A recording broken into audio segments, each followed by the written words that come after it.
మాట్లాడేందుకు ఈ గులాబీ కండువా కప్పుకున్న వాళ్ళు లోక్సభలో లేరు. అందుకే పెద్దలు చెప్తారు, ఎట్టి పనికైనా మట్టి పనికైనా మనోడు ఉండాలి. ఏనాటికైనా తెలంగాణ మీద ఈ గులాబీ కండువా కప్పుకున్న కేసీఆర్ సైనికుడికుండే ప్రేమ కాంగ్రెస్ కు బీజేపీకి ఉంటదా? మీరందరూ కూడా ఆలోచించాలి, ప్రజలకు చెప్పాలని చెప్పి కూడా నేను విజ్ఞప్తి చేస్తా ఉన్నా. ఇవాళ మన సందర్భం, ఇవాళ మనం మాట్లాడుకుంటున్న సందర్భం ఈ కార్యకర్తల శిక్షణా శిబిరం. 3 ముఖ్యమైన ఆలోచనలతోని ఈ కార్యక్రమాన్ని మనం పెట్టుకున్నాం.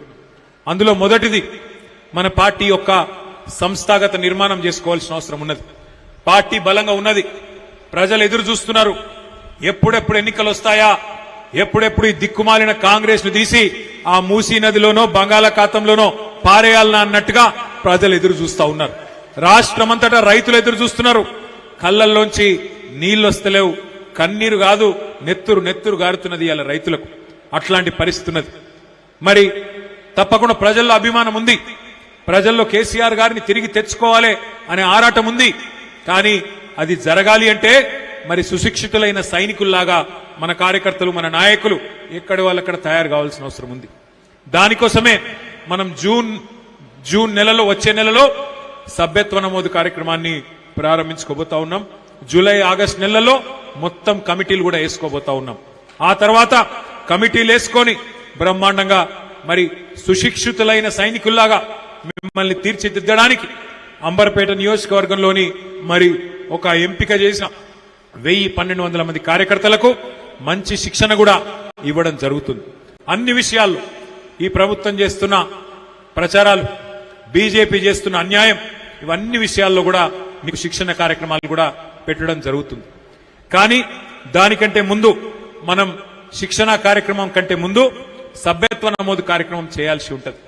ఈసారి సభ్యత్వం, ఇందాక పెద్దలు శ్రీనివాస్ యాదవ్ గారు చెప్పినట్టు, మనం డిజిటల్ పద్ధతిలో పోతున్నాం. డిజిటల్ అంటే అదేదో గందరగోళం పడాల్సిన అవసరం లేదు. ఇదివరకు మనం పుస్తకాలలో రాసేది, ఇంటింటికి పోయేది, కాగితం చింపి రసీదు ఇచ్చేది. కానీ ఇప్పుడు మనకు మన ఫోన్లో ఒక యాప్ ఇచ్చి, ఆ యాప్ ద్వారా ఇంటింటికి పోయి ఆ వివరాలన్నీ యాప్లో ఎక్కించుకొని దాన్ని మన పార్టీ ఆఫీస్కి పంపినట్టయితే మరి అందులో ఫోన్ నంబర్ గాని, అందులో సమాచారం గాని భద్రంగా ఉంటుందనే ఉద్దేశంతో డిజిటల్ పద్ధతుల్లో మనం ముందుకు పోబోతా ఉన్నాం. ఆ యాప్ వివరాలు, దానికి సంబంధించిన శిక్షణ కార్యక్రమం కూడా ఒక 15-20 రోజుల్లో మీ 240 బూతులలో ఇద్దరిద్దరు చొప్పున మరి కార్యకర్తలను ఎంపిక చేసుకొని వారికి శిక్షణ కార్యక్రమం కూడా హైదరాబాద్ లోని మన పార్టీ కేంద్ర కార్యాలయం తెలంగాణ భవన్ లో జూన్ 15 తర్వాత ఏర్పాటు చేస్తాం. దానికి సంబంధించి మీ ఎమ్మెల్యే గారు మీకు అన్ని వివరాలు కూడా వారు చెప్తారని చెప్పి కూడా నేను విజ్ఞప్తి చేస్తా ఉన్నా. సో శిక్షణ కార్యక్రమాల కంటే ముందు సభ్యత్వ నమోదు ఉంటుంది. సభ్యత్వ నమోదు తర్వాత డివిజన్ల వారీగా, గతంలో ఇక్కడ 5 డివిజన్లు ఉండేది, రేపు 9 అవుతున్నాయి అనుకుంటా, 8 అవుతున్నాయి. సో 8 డివిజన్లకు మరి కొత్త కమిటీలు వేసుకుంటాం. 8 డివిజన్లలో చాకుల్లాంటి యువకులు ఎవరైతే కార్పొరేటర్ కావాలని ఆరాటపడతా ఉన్నారో వారందరికీ నేను విజ్ఞప్తి చేస్తా ఉన్నా. మనం ఇక్కడ వేదిక మీద కూర్చున్న నాయకులకు, వేదిక ముందు కూర్చున్న నాయకులకు నేను విజ్ఞప్తి చేస్తా ఉన్నా. ఎవరికి మనం ఎక్కడా కూడా ఎవరికి ఫలానా వారికి టికెట్ అని ఎవరికి కూడా వాగ్దానాలు చేయలేదు. ఎవరు ఎక్కువ ఉరుకుతారో, ఎవరు ఎక్కువ తనలాడతారో, ఎవరు ప్రజా సమస్యల విషయంలో ఎక్కువ పోరాటం చేస్తారో, ఎవరు గట్టిగా కార్యక్షేత్రంలో మెంబర్షిప్ చేస్తారో, ఎవరైతే గట్టిగా మరి ప్రజల కోసం నిలబడతారో, పార్టీ కోసం నిలబడతారో, కేవలం ఎమ్మెల్యే గారి చుట్టూ, పెద్ద నాయకుల చుట్టూ కాదు, ప్రజల చుట్టూ తిరిగే నాయకులకు సర్వేల ఆధారంగానే మీకు టికెట్లు ఇస్తామని చెప్పి కూడా నేను విజ్ఞప్తి చేస్తా ఉన్నా. కాలేరు వెంకటేష్ గారిని మీరేమనొద్దు, ఆయనకు అందరూ మీరు కావలసిన వాళ్ళే. ఫలానా వాళ్ళ దగ్గర, ఫలానా వాళ్ళ దూరమని ఆయనకేముండదు. నాకు రేపటి రోజున ఎవరు గెలుస్తారో, పార్టీ పరంగా, ప్రజల పరంగా ఎవలకు పరపతి ఉన్నది, ఎవలకు మరి ఎట్లా ఉన్నది, ప్రజల్లో మంచి పేరున్నది, ఇవన్నీ చూసుకొని వారికే టికెట్లు ఇవ్వడం జరుగుతుంది. దయచేసి నేను మిమ్మల్ని కోరేది, ఈ కార్డు నుంచి మరి ఏ ప్రజా సమస్య అయినా మీరే ముందుండాలి, మీరే ఉరుకులాడాలి. ఎమ్మెల్యే సాబ్ చెప్తేనే మేము కదులుతాం. ఇప్పుడు మీ గల్లీలో, మీ వాడకట్టులో దోమల సమస్య ఉంది, సివరేజ్ లైన్లు పాడైపోయినాయి. ఎవరో కొండ మీదకి వెళ్ళేవాళ్ళు రారు, పక్క నియోజకవర్గం మీదకి వెళ్ళి అంబర్పేటలో 4 ఎకరాలు ఆనాడు ముస్లింల శ్మశాన వాటిక కోసం ఇక్కడే మనం చేసుకున్నాం. అదొకటే కాదు, కొన్ని 100,000 కోట్ల రూపాయలు మీ అంబర్పేట నియోజకవర్గం కోసం, అది ఎస్టీపీల రూపంలో అయితేనేమి, అదేవిధంగా మంచినీళ్ల కోసం అయితేనేమి, ఇండ్ల కోసం అయితేనేమి, బ్రిడ్జిల కోసం అయితేనేమి బ్రహ్మాండంగా మంజూరు చేసుకున్నాం, ముందుకు పోయినాం. ఇలా ముఖ్యమంత్రి గారి ఇంకొక ఫేవరెట్ సబ్జెక్టు మూసి. మూసి మూసి అనిగా ముఖ్యమంత్రి గారు మురుస్తా ఉన్నాడు. ఏందయా మూసి అంటే ఆయన చెప్పేది, మూసి నది ప్రక్షాళన చేస్తా. నేను మీ అందరికి ఒక మాట మనసుకు ఎక్కించుకోండి దయచేసి, ఒకటి మంచిగా జాగ్రత్తగా వినండి. ఈయన కొత్తగా చేసేదేం లేదు మూసికి, ఈయన కొత్తగా చేసేదేం లేదు.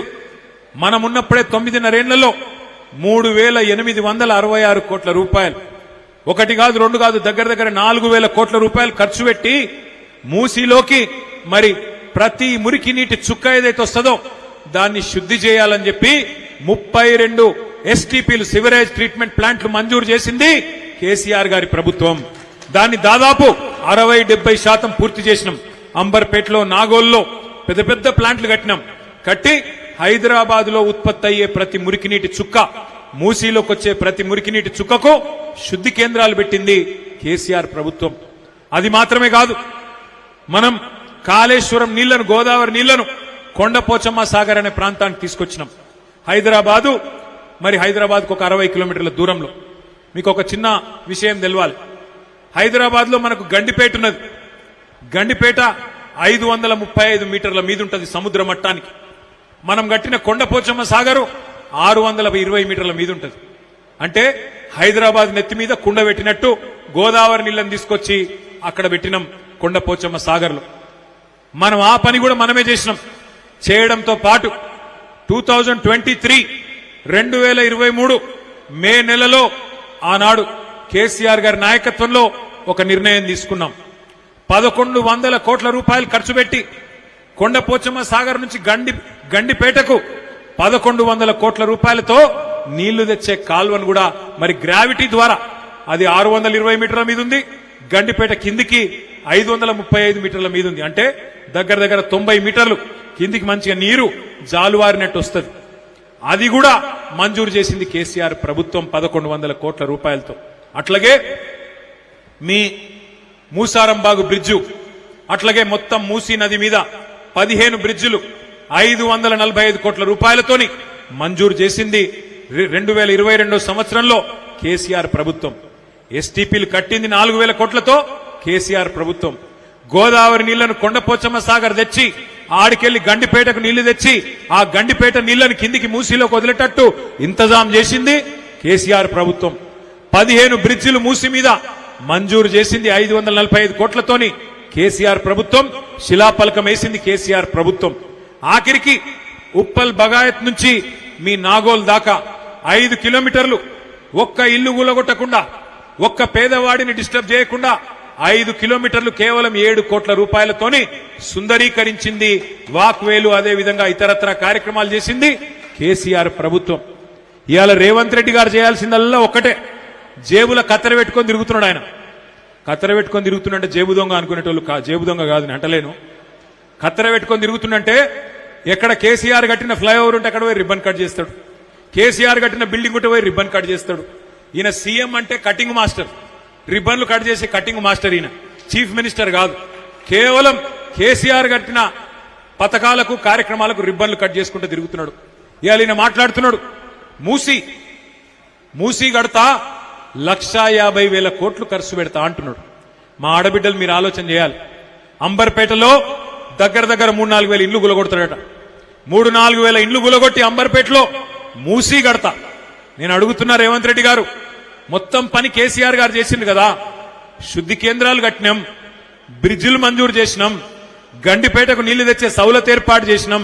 నువ్వు చేయవలసిందల్లా ఒకటే, 2 దిక్కుల మూసీకి మంచిగా బందోబస్తుగా రోడేసి, అందులో ఏమైనా చిన్న చిన్న ఆక్రమణలుంటే కేసీఆర్ గారు కట్టిన డబుల్ బెడ్రూమ్లే ఉన్నాయి, అవి వాళ్ళకి ఇచ్చి మెల్లగా వాళ్ళను బుదిరెక్కిచ్చి దగ్గరుండి జర్ర పని మంత్రుని లెక్క పనిచేస్తే 1,50,000 కోట్లు కాదు 16,000 కోట్లలో ఒడగొట్టచ్చు కథంతా. 16,000 కోట్లలో ఒడిచిపోయేదానికి 1,50,000 కోట్లు ఎందుకు ఖర్చు పెడుతున్నావా రేవంత్ రెడ్డి అంటే ఆయనకు నా మీద కోపం వస్తుంది. ఇక కోపం వస్తే ఏం మాట్లాడతాడు రేవంత్ రెడ్డి? ఎందుకా 1,50,000 కోట్లు అంటే నీ గుడ్లు వీకి గోటీలాడతా. అరే నేనేమన్నా నువ్వు చెప్పు, విషయం చెప్పంటే నీ గుడ్లు వీకి గోటీలాడతా. ఇంకా గట్టిగా అడిగినావు అనుకో, మరి మస్తుగా నరికినావు కదా, నెలకు 2500 ఇస్తాను మా ఆడబిడ్డలకు 2.5 ఏళ్ళు అయిపోయా ఏం సంగతి రేవంత్ రెడ్డి గారు అంటే లాగుల తొండలు ఇడిచి పెడతా. ఇంకా గట్టిగా అడిగినాం అనుకో ముసలోళ్ళకు 4000 పెన్షన్ అంటివి, అత్తకు 4000, కోడలకు 2500 అంటివి, ఏమైరా బాయ్ అన్నావు అనుకో ఏమంటాడు పేగులు తీసి మెడలు వేసుకుంటా. ఇక ఈ మధ్యన కొత్తది ఒకటి నేర్చిండు. ఏమంటుండు ఇంత సిగ్గులేనోడంటే ఇంత సిగ్గులేనోడు ఎవరిని చూడలేను నేను. ముఖ్యమంత్రిని ఎన్టీ రామారావుని చూసినా, రాజశేఖర రెడ్డి గారిని చూసినా, చంద్రబాబు నాయుడు గారిని చూసినా, తర్వాత రోషయ్య తాతను చూసినా, ఆయన మన కిరణ్ కుమార్ రెడ్డిని చూసినా, మన నాయకుడు కేసీఆర్ గారిని చూసినా, ఇక ఇప్పుడు ఈ సన్నాసిని చూస్తున్నా. ఏమంటుండ ఆయనే మన చూడురు మీరు ఆదిలాబాద్ వేయండి. ఆదిలాబాద్ పోయి ఏమంటాడు అక్కడ లేడీస్ ఉన్నారు అందరు కింద, ఆ సోయి కూడా లేదు ముఖ్యమంత్రికి. ఎంత కండలు తిరిగిన మొనగాడైనా 3 నెలల పిల్లలు పుట్టిస్తాడువా అంటే మాకు ఎరకలేదా పిల్లలు ఎట్లా పుడతారు, ఎన్ని నెలల్లో పుడతారు మనకు తెలియదా? మాకు కూడా ఎరికే 9 నెలల్లో పుడతారు పిల్లలు. ఎంత కండలు తిరిగినోడైనా 3 నెలల పిల్లలు పుట్టిస్తాడా అని మాట్లాడుతుండే రేవంత్ రెడ్డి. నేను అడుగుతున్న రేవంత్ రెడ్డి 3 నెలల పిల్లలు పుట్టరు మాకు ఎరికేరా భయ్, కానీ 30 నెలల పిల్లలు పుట్టకపోతే నిన్నేమనాలి మరి? నేనేం అనలే మళ్ళా సుమా 30 నెలల్లో పుట్టిరా లేదా మరి నువ్వు చెప్పిన పథకాలు ఒక్కడన్నా పుట్టిందా మరి ఏమనాలి నిన్ను? నేను అనలేదు రా లేనిపోయి వీడ అంటే గింత చిల్లర భాష మాట్లాడచ్చా, గింత గలీజ్గా మాట్లాడచ్చా? మాకు తెలియదా? ఎన్ని కథలు పడ్డావు నువ్వు ఆ రోజు, ఎన్ని అబద్ధాలు చెప్పినావు, ఏం నరికినావు? దళితులకు కేసీఆర్ గారు దళిత బంధన్ పెడితే 10 లక్షల రూపాయలు ఇస్తే అవి ఏం సరిపోతాయి, 12 లక్షలు ఇస్తా అన్నావు. ఒక్కనికన్నా 12 పైసలు ఇచ్చినావా? మా ఆడపిల్లలకు చెప్తీవి కదా కేసీఆర్ 1 లక్ష రూపాయలు ఇస్తుండు పెళ్లికి, నేను తులం బంగారం ఇస్తా అన్నాడు. అన్నాడా లేదా? అక్క మీరు వేసుకున్న బంగారం వాడిచ్చిందేనా? నేను అప్పుడే చెప్పిన తులం బంగారం కాదు మెడల పుస్తల తాడు ఎత్తుకపోతాడు వీడని చెప్పి నేను దొంగ, అంత దొంగ. కానీ కొంతమంది నమ్మిరు, తప్పిదారి నమ్మిరు ఊళ్ళల్లో. పాపం హైదరాబాద్ లో నమ్మలే మీరు, అంబర్పేట వాళ్ళు బాగా హుషారు, మీరు అస్సలే నమ్మలే. లంగల్ కాంగ్రెస్ వాళ్ళు గిల్లినేడ నమ్ముతామని మీరు నమ్మలే. మీరు బీజేపీ వాళ్ళనే తరిమి కొట్టిరు. ఇక్కడ ఇదివరకు పెద్ద నాయకులు అనుకుంటే ఉరికిచ్చి కొట్టిరు మీరు. ఆఖరికి ఆయన పోటీ చేసేందుకు కూడా భయపడి పార్లమెంట్కి పోతాడు పాపం. ఆయన అసెంబ్లీకి పోటీ చేసేందుకు కూడా భయపడుతుండగా అటువంటి పరిస్థితి వచ్చింది. అందుకే మీరు నమ్మలే కాంగ్రెస్ వాళ్ళను, కానీ ఊర్లో